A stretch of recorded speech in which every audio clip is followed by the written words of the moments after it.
Bruno, vous êtes un des gardiens de la galaxie. Du coup, la galaxie, qu'est-ce que c'est? La galaxie, c'est d'abord un système de développement, une stratégie de développement originale au contexte Econocom. Econocom est une société qui a pour mission d'accélérer la diffusion du progrès digital dans les entreprises et les organisations. Et donc la galaxie, c'est notre, je dirais, aboutissement de réflexion. Comment aider les entreprises à embarquer sur cette révolution digitale au rythme effréné et à la réelle brutalité.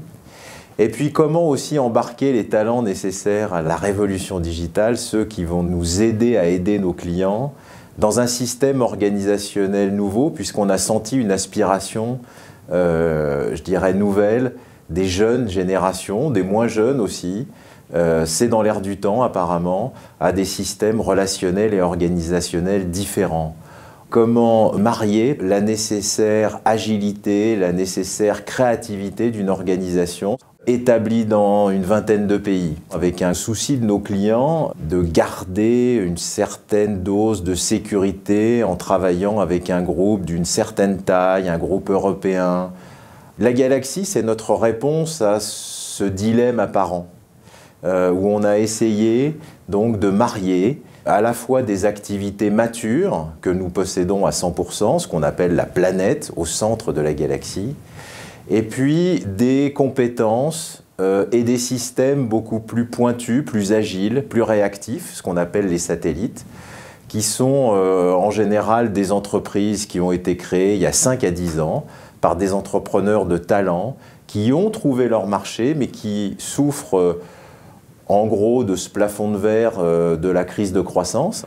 On investit dans ces sociétés, c'est ça qui deviennent des satellites. Alors on investit de manière majoritaire ou minoritaire, mais il naît de cet investissement une communauté de destin avec l'entrepreneur. Et donc on a un système qu'on a appelé la galaxie, on aurait pu appeler ça aussi un système atomique, avec une grande planète en expansion et puis des satellites qui viennent compléter ce système et qui viennent aussi se nourrir je dirais, de la puissance de la planète pour leur propre plan de développement.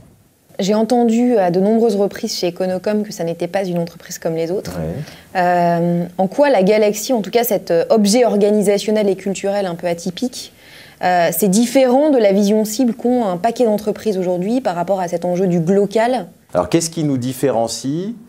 On a la chance d'avoir un entrepreneur à la tête d'Econocom, celui qui l'a fondé, celui qui l'a façonné et qui donc a gardé toute son énergie d'entrepreneur, toute son audace, toute sa capacité à innover, à prendre des risques.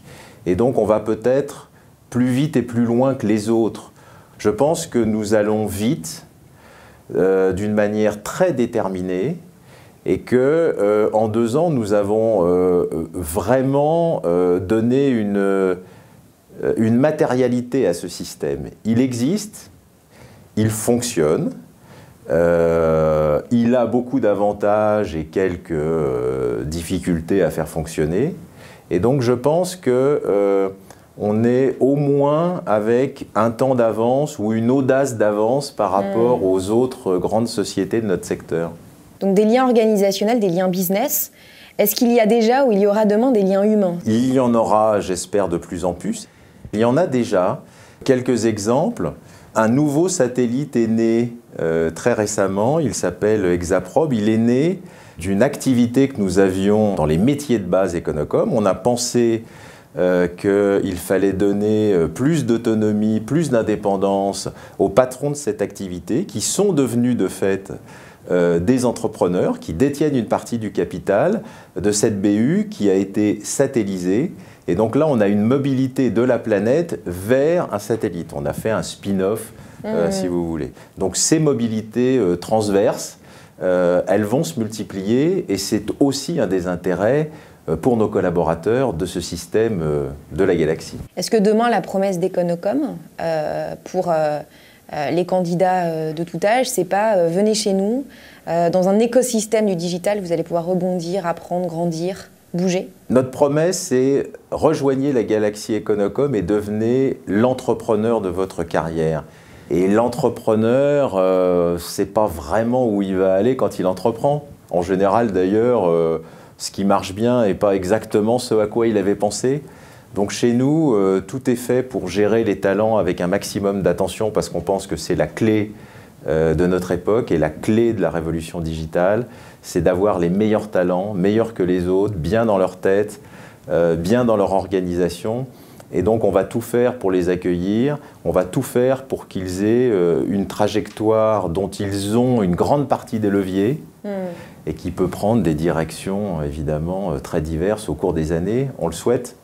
Être entrepreneur de sa carrière, quelle différence vous faites entre l'entrepreneur et l'intrapreneur? On peut être entrepreneur sans créer son entreprise. La culture du groupe Econocom est basée sur l'entrepreneuriat, le fait d'aider l'entreprise, d'aimer les entrepreneurs et de les aider. On peut être dans la galaxie Econocom un intrapreneur, donc on joue le jeu, on joue vraiment le jeu. Et être entrepreneur, c'est aussi pouvoir proposer, contester également, proposer un nouveau process à son patron, proposer une nouvelle idée. C'est aussi ça être entrepreneur. Ce n'est pas uniquement l'entrepreneur au sens classique du terme. Est-ce que c'est, selon vous, une des clés qui fait qu'à la différence de pas mal d'entreprises qui absorbent des startups et qui les tuent 2 ans après, là, en l'occurrence, vous arriverez à en tirer tout le bénéfice et continuer à les faire vivre en tant que tels? C'est un pari qui part bien. Les indices sont bons. On voit bien que nos satellites croissent en général plus rapidement que sans nous, et on voit bien qu'ils nourrissent aussi la croissance de la planète Econocom, de nos métiers, je dirais, historiques. Donc il y a cette synergie commerciale dont on discerne les premiers effets. Maintenant, c'est dur. Avoir des satellites, ça veut dire avoir des entrepreneurs, ça veut dire des personnalités fortes, ça veut dire des égos, ça veut dire des projets différents. Si on les intègre, si on les assimile, malgré... on va à contre-courant de ce qu'ils ont voulu faire. Ces gens-là, s'ils sont de vrais entrepreneurs, ils ne s'arrêtent pas du jour au lendemain. Les intégrer, les uniformiser, les standardiser, c'est au minimum les éteindre. Et ça ne nous intéresse pas du tout. Vous avez beaucoup parlé de la confiance par rapport aux satellites et la confiance globale, c'est-à-dire la confiance envers le manager, envers les collaborateurs, envers la jeunesse. Elle s'incarne comment? Elle se traduit comment? Est-ce qu'elle existe? Oui, elle existe vraiment chez nous parce que c'est vraiment le liant qui va nous faire gagner. C'est-à-dire que la confiance, elle se matérialise par exemple quand on laisse une bonne part du capital à une société et qu'on lui laisse son autonomie et son indépendance. Car un satellite est lié en termes d'image à Econocom.